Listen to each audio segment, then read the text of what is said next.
The, the passage of the Patient Protection and Affordable Act has laid the groundwork for reform in a number of areas. Universal insurance coverage has been the most publicized, but there's much more to this law. The Act provides for insurance exchanges, accountable care organizations, patient-centered outcomes research, health literacy programs, physician quality reporting initiatives, and, of course, electronic medical records. The focus of my talk today is going to focus more on patient-centered care and clinical ethics as relates to evidence-based medicine and electronic health records. Individuals with low levels of health literacy are the least equipped to benefit from the Affordable Care Act, with potentially costly consequences for both those who pay for and deliver their care, as well as for the patients themselves. Rates of low literacy are disproportionately high among lower income Americans eligible for publicly financed care through Medicare and Medicaid. This pattern is likely to extend to individuals newly eligible for Medicaid and those involved in the subsidized private insurance plan through the state-based exchanges. For this reason, the Act provides for literacy programs in a number of areas. As we can see, limited health literacy is pervasive. It's a pervasive problem in the United States that requires an extensive and multifaceted response and approaches. Rates of limited health literacy range from, depending on the reports, from 1/3 to 1/2 of the population. Some accounts of these estimates are optimistic when considering the type of knowledge that's required to make a truly informed choice, a truly autonomous informed choice. One report commissioned by the IOM suggests that only 12% of Americans actually have proficient health literacy. The National Library of Medicine's Healthy People 2010 objectives relate to health literacy, and they represent two parts of the larger communication issue. Objective number one of this report is to improve the health literacy of persons with inadequate or marginal literacy skills. And section number 11.6 is to increase the proportion of persons who report that their health care provider has satisfactory communication skills. Improving the health literacy for patients in hospital environment is largely related to the materials available and the communication skills of the providers who are giving care to the patient. So the problem of limited health literacy has to be tackled from both sides, from the patient perspective and the provider perspective. The definition I have up here incorporates the sense that literacy extends beyond simply being able to read and write and includes comprehension and practical use of information that's provided. For patients' purposes, health literacy includes the ability to locate medical facilities, schedule and keep appointments, describe, monitor, measure symptoms, follow prescribed medication regimen, adjust medications and treatment as needed, and seek care where appropriate. Well, nowhere in this definition do we consider the degree to which clinicians have the capacity to communicate this information in a meaningful way to patients. The burden is placed wholly upon the patient, who's labeled illiterate if she cannot meet the standard definition, and therefore is stigmatized. Health literacy is a product of the provider-patient relationship, and the problems that exist in this relationship create barriers to literacy. We look at the result. In this definition, we look at the result, burden the victims of circumstance rather than the systems and dynamic relationships that make up health institutions, clinical encounters, and discourse in general. As described by Somers and Mahadevan, the U.S. healthcare system with its myriad public and private programs, institutions, services, products, and information poses a significant challenge to those seeking access to affordable quality healthcare. Understanding the complexities of insurance eligibility, therapeutic guidance, medical technology, prescription medication, disease management, prevention, and lifestyle modification are difficult for any person, let alone one with compromised level of literacy or numeracy. An individual seeking to participate meaningfully and successfully in a health system requires a constellation of skills: reading and writing, basic mathematical calculation, speaking, listening, networking, and rhetoric, the totality of which we define as health literacy. If that weren't enough, The shifting sands of ethical benefits and burdens is complicated in the context of health literacy. Low literacy is prevalent among those with low education levels, the elderly, minorities, and those living with chronic diseases. The literature describes myriad health consequences of limited literacy. It's a risk factor for worse health status, hospitalization, and mortality, increased incidence of chronic illness, and increased incidence of chronic illness and decreased use of preventive services. The shift towards shared decision-making and patient autonomy has served to exacerbate this complexity of a healthcare system that is not well suited to those with low literacy. Many people who suffer from literacy barriers would not be so limited if the system would be simplified. In terms of ethics, addressing health literacy has a basis in the following ethical principles: autonomy, making accessible information that will allow for shared decision-making. And the other theory which underpins is the theory of justice, which looks at how the complexity of healthcare and the assumption of high literacy negatively affects people with limited literacy skills and promotes health disparities. For example, the average reading level for the American adult is somewhere between the 8th and 9th grade, but the average reading level of things that are printed for patient education is about a high school senior level or greater. Thus, under a theory of justice, the reformation of the health system would include elevation of patient literacy and education as a core function of providers. Right now, it appears health literacy is assumed because education appears to be contingent upon a patient asking, and comprehension is not evaluated as often as it should. What Valandis and Pash-Arlo argue here is that standard needs to be flipped on its head, that the default presumption needs to be that people do not have health literacy. And so that universal assumption of limited literacy would actually be closer to accurate if we look at some of the literature. Understanding is a two-way street.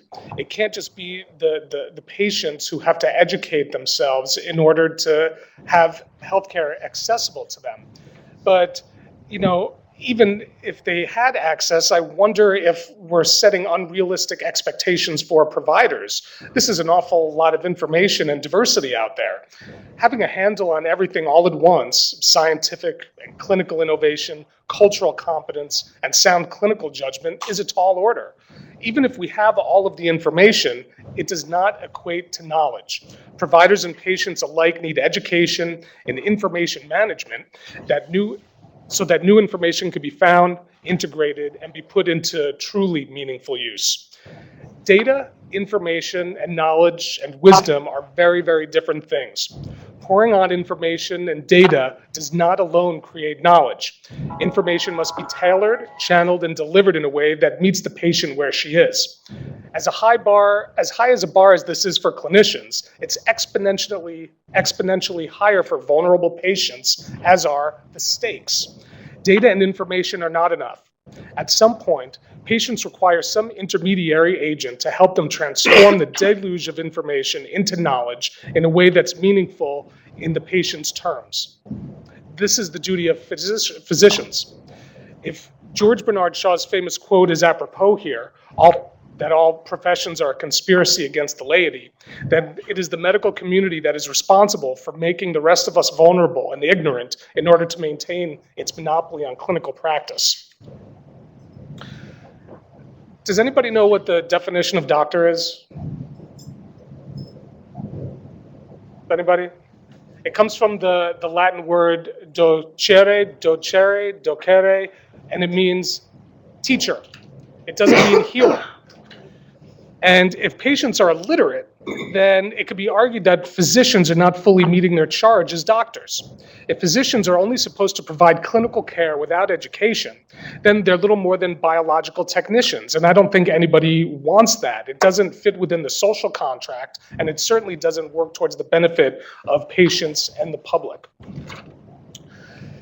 In the traditional flow of information in a clinical counter, the patient shares her experience of the phenomena and life history, and of course money, in exchange for care, building knowledge to improve health, and of course, confidentiality of information.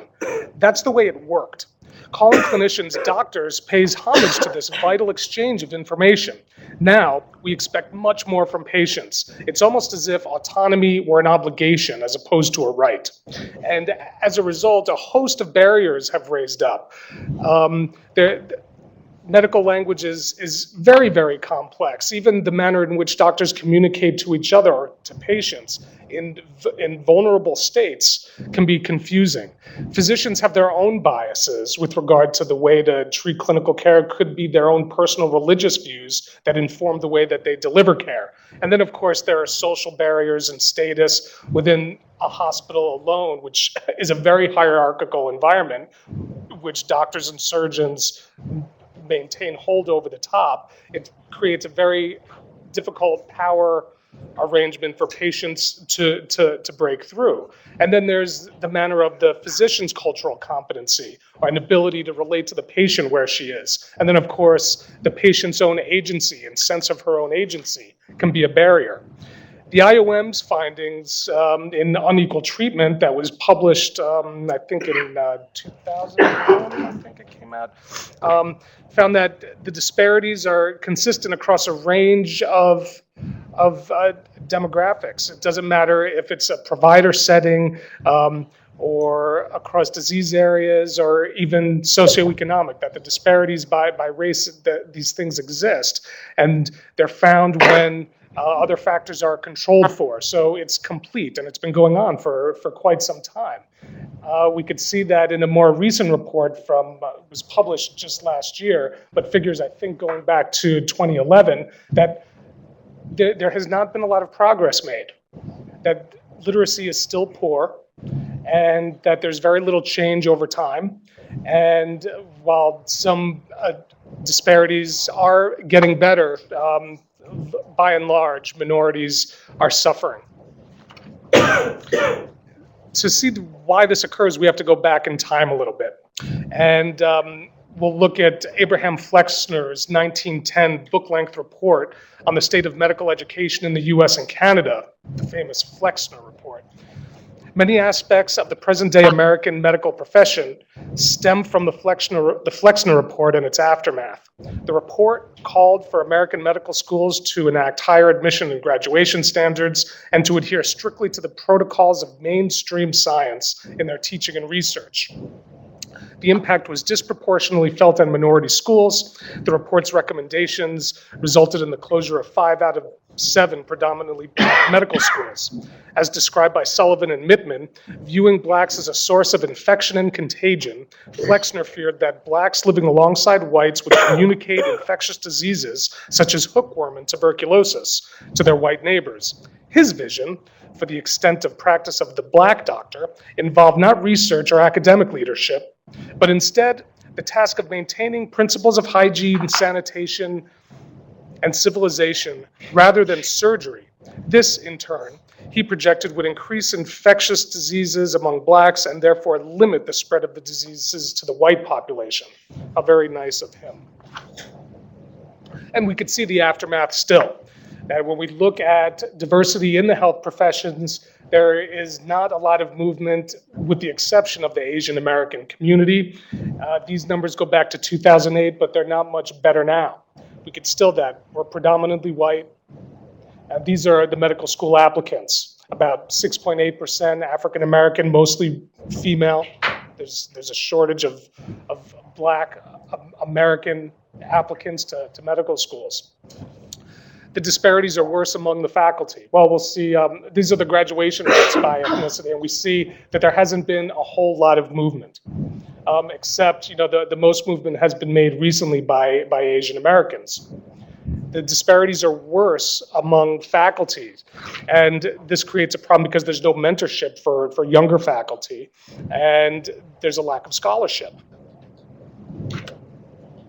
Now, the lack of minority providers and mentors has a palpable effect on clinical interactions, as demonstrated in this study by Saha and colleagues. This study of racial concordance perceived quality demonstrates the importance of these racial and clinical and cultural factors. For example, Black patients were more satisfied with care received from Black physicians as opposed to physicians from other races.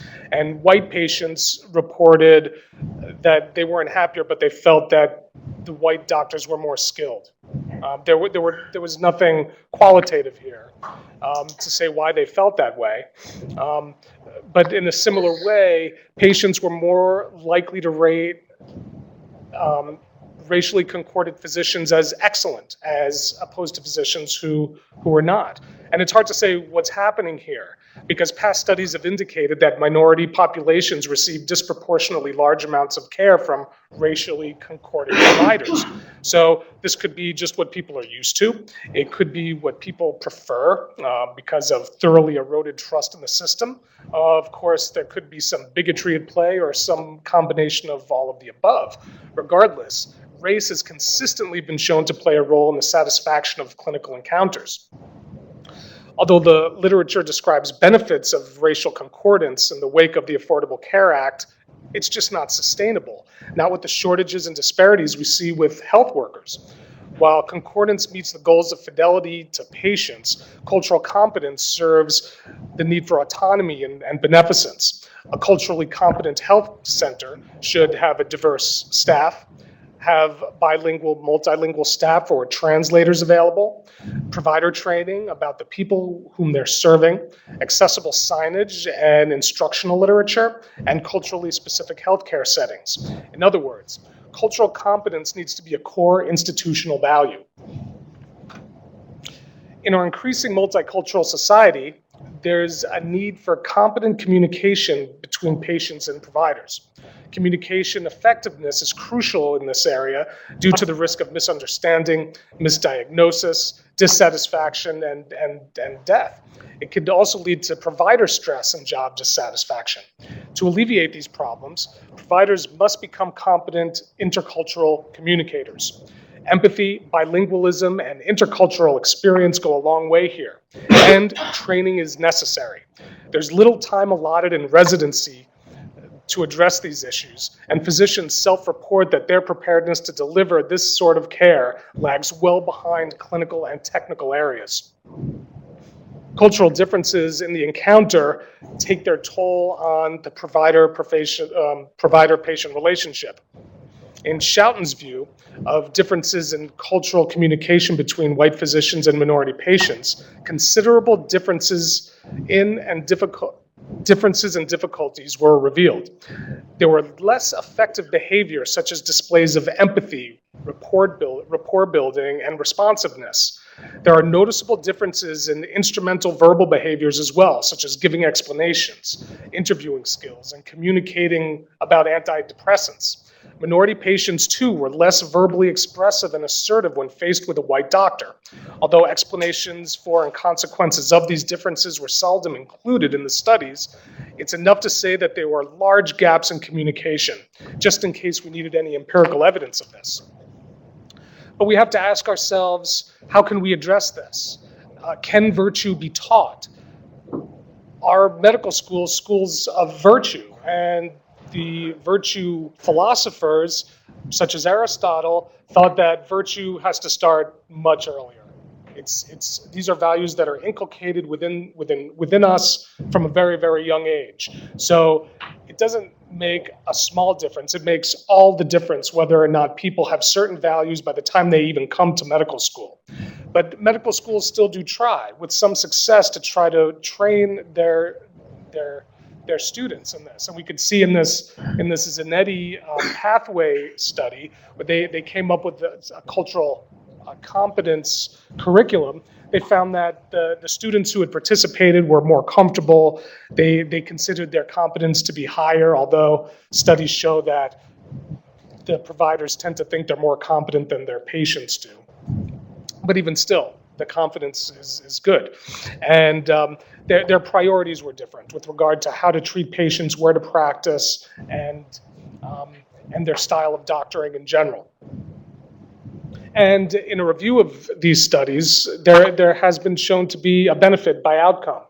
And we could see that using what I assume is evidence-based medicine, evidence grade A, that provider knowledge is improved, provider attitudes and belief are changed by this sort of changing. So there's hope. If we can get more types of these training for providers and for students, that there can be some meaningful change in these areas. Implementing cultural competence into clinical practice has been challenging nonetheless. Lack of consensus as to what cultural competence is and how to operationalize it and access it. Culture is often reduced to matters of race and ethnicity, largely ignoring the rigid hierarchical culture of clinical environments.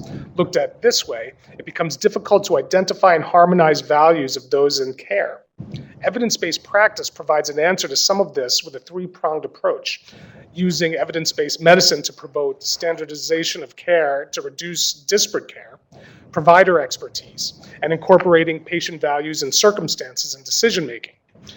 Evidence-based practice is supposed to bring together this top-down and bottom-up interventions and bring cultural competence to the bedside and the care of the patient. The concept of evidence-based medicine is a process of systematically finding, appraising, and using research findings as the basis for clinical decision-making. It's a process of continuous evaluation of knowledge and the best way to wield it. EBM is portrayed as the facts of medicine, a value-free approach to knowing what really works. It does not directly ascribe to any particular theoretical foundation in ethics, but some scholars have argued that it's consequentialist in nature. It's utilitarian in that it looks at the goodness of consequences for the greater number for the greatest number, As described by Dr. Mona Gupta, the basic principle behind evidence-based medicine is that interventions that are shown to have a positive effect on large populations will, if applied to individual patients, likely lead to improved health outcomes for those patients. The moral significance of evidence-based medicine, then, lies in its ability to achieve morally right outcomes as defined as improvement of health or achievement of certain health states. This is not to say that the deontological or virtue ethics have actively dismissed it. However, the central purpose of EBM practice is not to foster clinicians' views or enhance our actions or duties, but rather to achieve certain ethically desirable consequences. This has led patients, at least, to have certain therapeutic misconceptions, such that all care already meets minimum standards, and that medical guidelines are inflexible and prevent their doctor from giving the treatment that they want to provide, and that more care, newer care is better, and that more costly care is better. There's deference to the physician, not to the researcher, but the physician at the bedside. And scholars have talked about the potential for bias. Despite the potential and actual benefits, these biases or the potential for such exists. Research conducted in areas with commercial value can be biased towards generating return on investment. Minority groups, women, and other groups whose health issues have been underrepresented in research face the same, if not more, bias in treatment as research does not reflect their needs. Technical bias allows researchers to work in areas that only they know how to work in, and publication bias exists in that in many cases only positive results are published, and that results in large gaps in knowledge.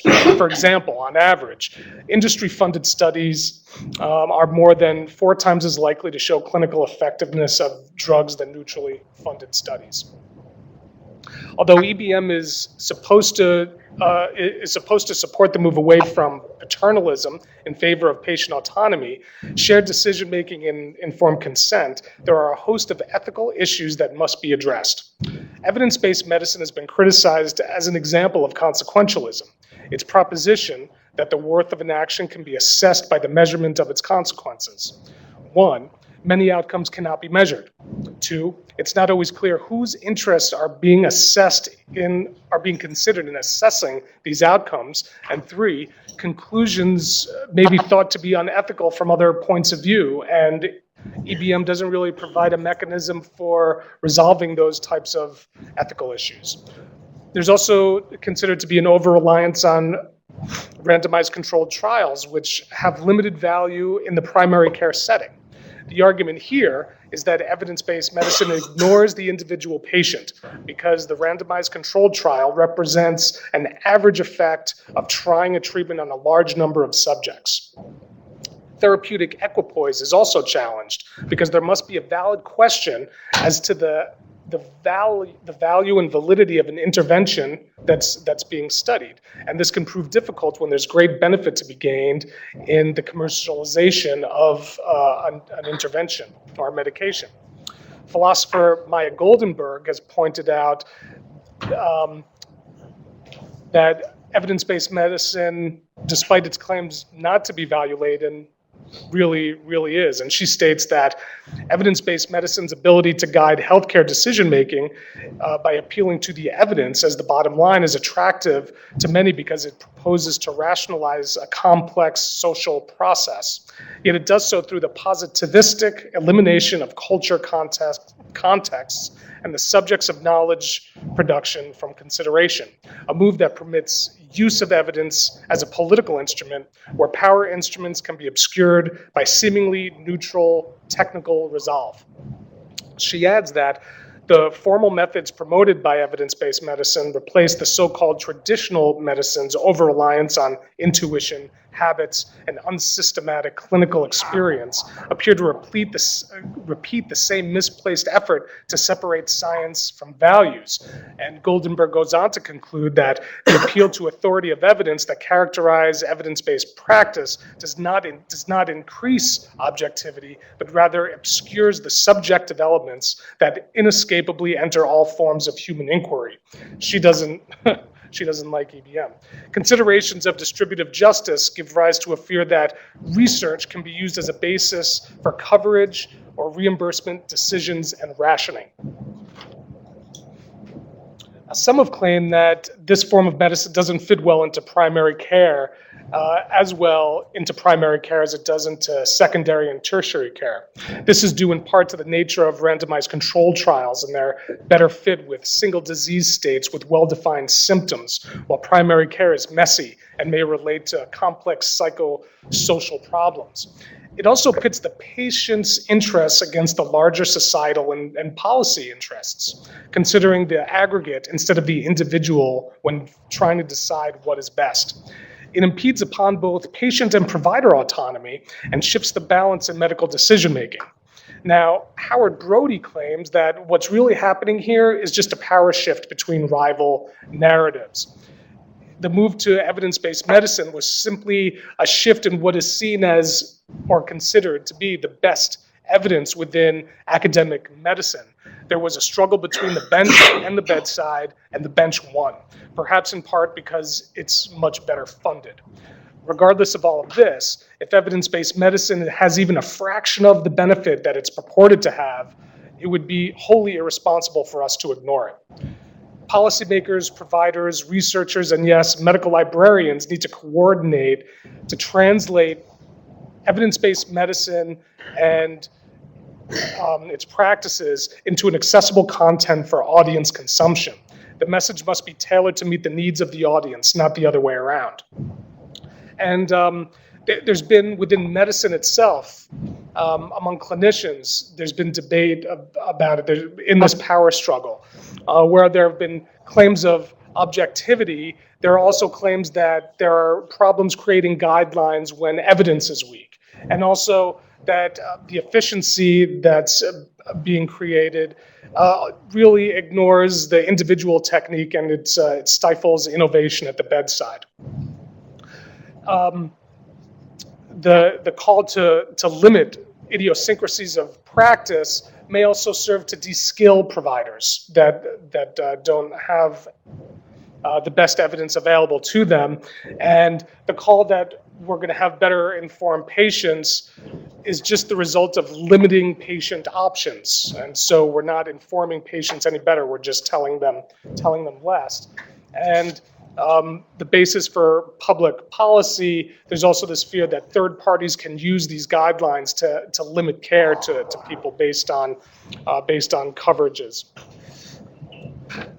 So we have a question of whose values are controlling here. The values driven by calls for efficiency, quality control, and cost savings are similar to what we've seen with health information technology. In that arena, financing has been probably the most important factor in adoption. Without the financing, we would not have medical records the way that we would. In fact, before the meaningful use plan and the kickback of money to providers to implement these systems, implementation rates were abysmal. And then once we started to see that there was meaningful use incentive and money going back to providers for implementation, the rates shot up in implementation. Before that, there were billing systems and administrative systems, but there were not a lot of use of clinical decision support or the use of medical records, electronic medical records. Business goals lead to business benefit. Lower costs generally mean then larger profit, not consumer savings. This is why we've seen code creep. Every time billing structures change, from fee for service to pay to performance to managed care, now accountable care, at every step we see code creep. And that's because the computers can game the system much faster than regulators can patch the loopholes. Aside from that, when it comes to electronic medical records, there's major usability and quality and accessibility problems of clinical information. Some of my physician colleagues refer to their EMR as the billing document, and that's what it is for them.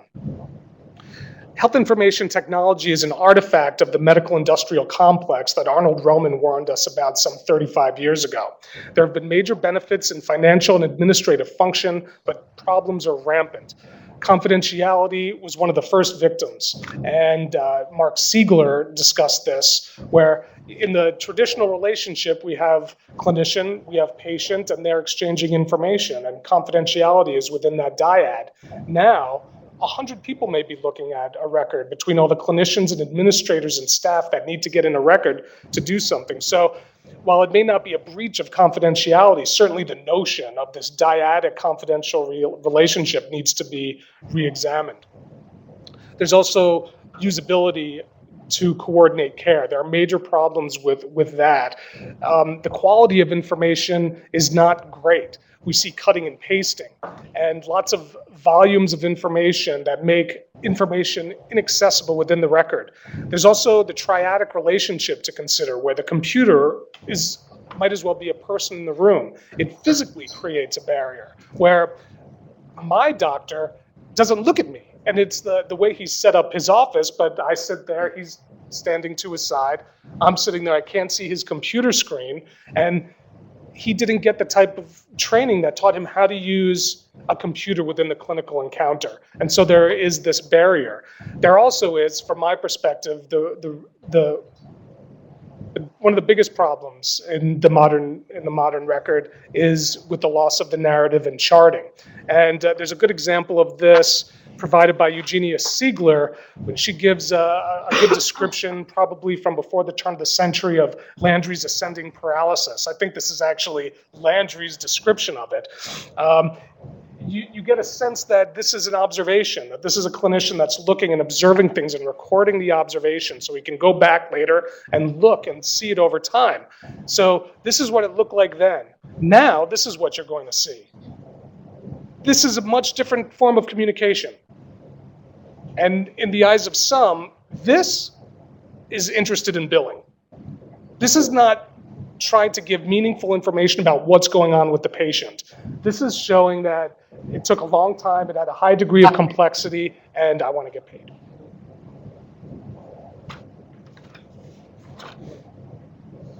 And there have been calls for more use of social media and electronic health. But if disparities exist outside of information without it being electronic, the same disparities are going to exist with electronic health information. Moreover, not all people have meaningful access to technology, and those same people may suffer from other literacy problems. It's the same groups of people. Moreover, research has shown from Pew over the course of many years that minorities and those from lower socioeconomic strata do not seek health information online. So putting that type of information out to people is not really the best way to go about it. Moreover, they still have the same literacy skills, and so the information is not readily accessible in the way that it's constructed. So we're expecting more and more from patients than ever before. And diminished literacy means diminished autonomy and decisional capacity. Autonomy seems to be more of an obligation than a right. The goals and methods of decision-making are constantly swinging, and the values of patients, providers, and the public constantly shift the weight of authority. To provide informed consent, patients require knowledge of the relevant choices, but different stakeholders find different information relevant and meaningful. Are decision makers always best off with more information? And that's a question I constantly ask myself, because even clinicians can have information overload. And so we turn alarms off of EMRs because we have to restrict the amount of information we take in. And so we have questions that arise, especially when it comes to end of life and futile care. What types of options should we be offering? Clinician values and interests mediate the way that information is reported, used in interventions, and communicated to patients. The 30-day surgical mortality reporting provides an example of this. There's an unconscious bias or a conscious one that accompanies this requirement. Surgeons who report concern about this type of reporting are, number one, more likely to decline to operate on a patient who has a DNR, or two, more likely to refuse to withdraw life support until the 30 days have passed. And this is more, they are more likely to do this than surgeons who do not report concern over this type of reporting. So this creates a bias in the evidence that's supposed to assess surgical safety. This is a conflict of values that impacts the needs of patients. And to be clear, there's no safe harbor. Even the field of ethics, where I'm branching out into from law, which we won't even talk about law and ethics, there are major problems. Bioethics and bioethics scholarship has been normatively white since Hippocrates. And it's from Hippocrates to Percival to Pellegrino. One after another, we have this inculcation of what is now Judeo-Christian values, and we call it bioethics. And it's not a very diverse crowd. When I go to bioethics association meetings, I'm stunned. And when I bring these issues up at ethics committee meeting, I could hear the crickets.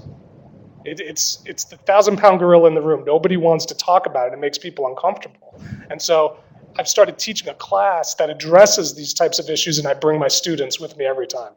Because then at least somebody else will chime in and talk about these issues. So we could see that doctors use their knowledge and their values differently. They consume healthcare differently than ours. And there were a couple articles that were written in 2012 that were about this. One of them was by Ken Murray, who discussed why doctors die differently. And he was talking mainly about how their knowledge of interventions about what works and what doesn't work really goes to inform the care that they choose for themselves. And I've seen this with clinician family and friends who have gone through this experience, and things change for them. Once they experience their own mortality, they were giving very different advice to patients than they found that they wanted to give to themselves, and it really was an eye-opening experience. Now, this can be sometimes troubling, and this article I was particularly troubled by. Clinician bias is largely unchecked, and it's palpable. We're unaware and in some cases insensitive to the blind spots that we have. And the would-be exemplars, people like Emanuel, Dr. Ezekiel Emanuel, provide a really, really good example. So he was making the claim in this Atlantic article that he will consume less healthcare after he reaches the age of 75, not even flu shots. his argument that is that aging is more expensive than youth due to the likelihood of incapacitation and disproportionate use of resources. We spend more at the end of life than at any other point. That alone is not problematic, and it's been said before by ethicist Daniel Callahan from the Hastings Center is one of the notable people who said that, but he abruptly changed his mind when he reached his chosen terminal age, and he's in his 80s now, so good for him. And I'm okay with that too, because we should all be able to change our minds. Certainly, this is no different in my perspective from the problems we see with any advanced directive. Trying to make a present decision for something that's going to happen in the future. It's very, very difficult. And so we don't want to be held to our DNRs because, if once DNR, not always DNR. But where things take a turn is in his justification. And it seems that what he argues, but it's only for himself, he says this is just for me, is that we have less of a right to health care as we age. Because he goes on to say that people are less creative after their 40s and don't contribute as much to society. And he cites the age of Nobel laureates and when people make scientific discovery. And if that's the standard, well, just kill me now. I mean, either that or you're really lucky because I'm 45, so I'm at the height. You guys are getting me like right at the critical moment of my life. But I'm not going to have a Nobel Prize. I mean, I'm not going to be on the level with someone like him, but neither are most people. And so even if we're not to believe that this is his personal, if we believe that this is his personal outlook on life, which he's publishing in The Atlantic, and by the way, he's one of the chief architects of the Affordable Care Act, it shows a real insensitivity. He should know better. He really should know better because this has real implications for the elderly and for people with disabilities or those of us who just want to sit around and play video games. I mean, we still have dignity and agency, and I'm not sure his article uses either one of those words. But we still have some work to do here because in the reality of do everything medicine that some patients call for, there has to be a way to stop. Because we have limited resources and we can't do everything for everyone. There's an ever-present tension between autonomy and paternalism in this regard, and that's fighting for the soul of healthcare for providers and patients. The growing role of autonomy in decision-making has had unintended consequences, to say the least. Physicians began to abdicate their expertise in making complex medical decisions and defer to patients and surrogates. To account for this, some physicians call for paternalism in communication, such as palliative paternalism, to determine what the proper level of patient autonomy should be. The idea is that the less autonomy that a patient has, the less information should be given to that patient. In other words, futile interventions are taken off the table. The problem here, when I look at the criteria, is that many of the markers for low literacy and disparities are also what they're saying are risk factors for maladaptive coping at the end of life. And so this could really contribute to the disparities and literacy issues. But there's also the reality of the medical and social models of disability. And this is kind of reflected in Ezekiel's paper and in the previous slide, where in the medical model of disability, we have an individual and the disability causes the impairment. And that impairment, that physical impairment is what limits somebody in society. But in the social model of disability, which is what the disability rights community ascribes to, the disability is the social barriers, that it's the environment that it's not accessible. It's not the impairment that creates it, it's society.